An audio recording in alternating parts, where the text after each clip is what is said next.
All right, everyone, this reading is for December 13th. So you can see that this is a little bit different.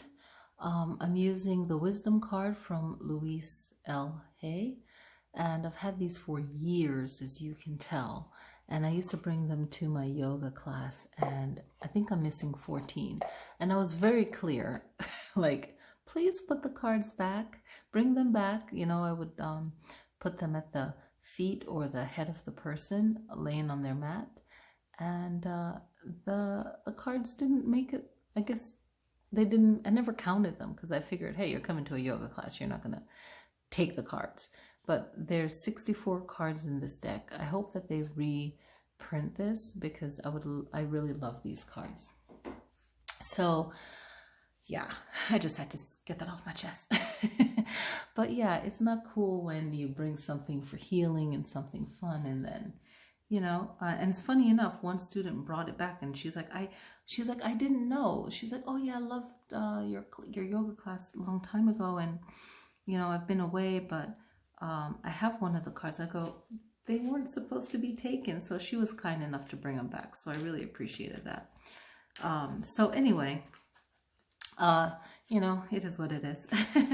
So let's see. We have 3 cards, and obviously you can see what the words are saying. So maybe I should have put a blank card in front of it, but you can pick one that resonates with you, and I will start reading it. I search my heart for injustice. I still harbor.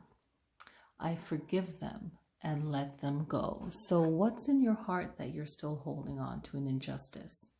So this day might say, hey, I need to let go of this experience that I've had where someone was very hurtful, right? And this card deck is all about wisdom. So it's the wisdom card. So, a lot of us, there's a saying from my culture, who can't hear must feel.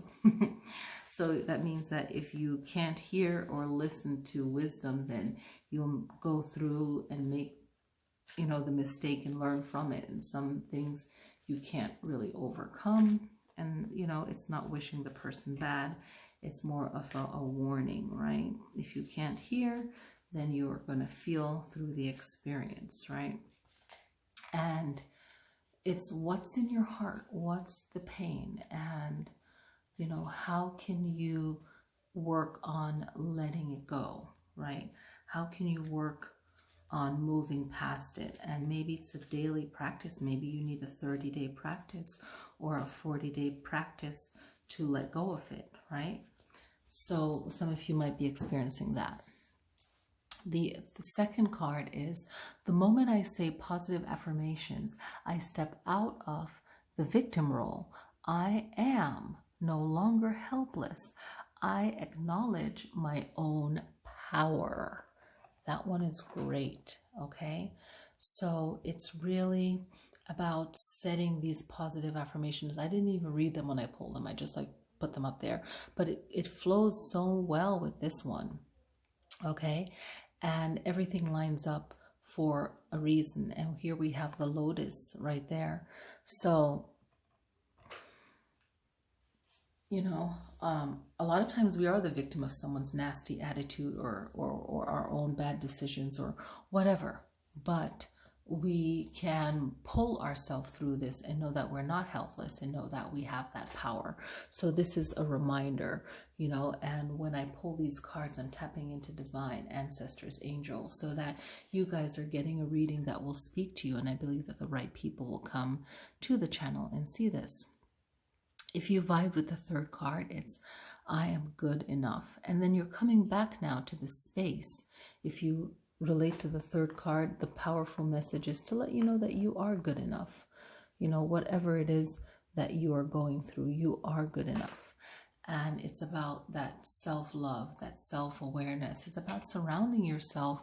I like this. It's like this could be reflections of all of you, like the power of you. It could represent all the good people in your life. I just noticed this looking at the card, the blue people here, and then the dots, the blue dots around the heart. It's pretty cool. So it's like, you know, surrounding yourself with the energy of you, right? The love that you're working on yourself, because other people can't fill you up. But having good people surrounding you and caring about you, that's really important. Okay, I feel like using the Cosmic Tarot. And then we're just going to add 3 more cards. So the first card about searching your heart, you know, really listening to your heart, and say, okay, where are the injustices that I'm holding on to, that I harbor? And just forgiving them. Now, sometimes, you know, forgiveness isn't necessary in certain situations. And I've come to that understanding for myself maybe 3 years ago, but I've always been like that. I'm like, I'm forgiving you for nothing. You meant that ish, you know, but it's not everything is forgivable. A lot of things is understanding why the person did that and just the knowing, right? So let's see what extra card, even though I don't feel like we need it, but what extra card wants to pop in a message here? Okay.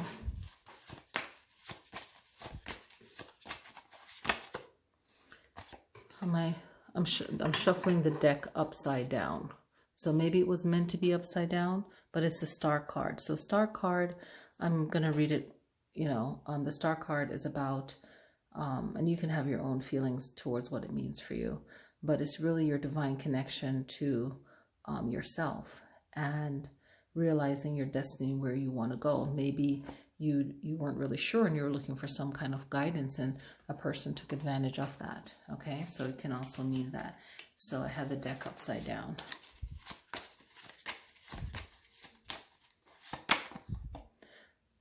And we have the 9 of Cups, and I feel like it's about someone appreciating all of your talents, all of your accomplishments, and just being adored. So, you know, this card is about the positive words and coming out of that victim role, and, you know, don't feel like you're helpless anymore, and just know your own power, and just remind yourself, you know, of all the great things that you've done, and put your emotions into that, and know that, you know, you're thinking of yourself, you know, as how important you are. Because once you can, you know, big yourself up, how you feel good about yourself, you can be that wiser person for someone else. So know your accomplishments and feel good about yourself. You did that work. No one can lessen that, okay? I am good enough. And if anything ever is a negative card, then it's like you've overcome that, right?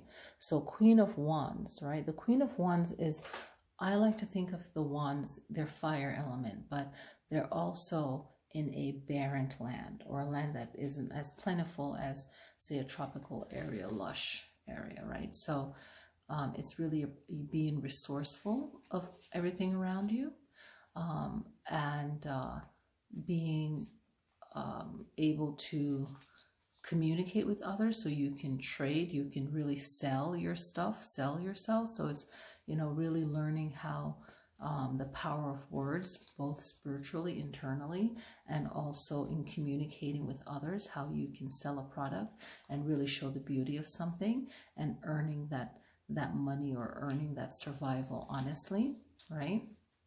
With some kind of dignity. So the Queen of Wands is very creative and very powerful, and they can turn something small into something prosperous and big. So it's just realizing that we can all go through a rough time, but I am enough, knowing that you are enough, and you are becoming, and you are the Queen of Wands, you know, or the King of Wands, if you will, but you have that feminine energy that we all have both. So it's really highlighting that femininity and highlighting the power to do more than someone that would just give up on themselves. So not giving up on yourself and really being very intuitive.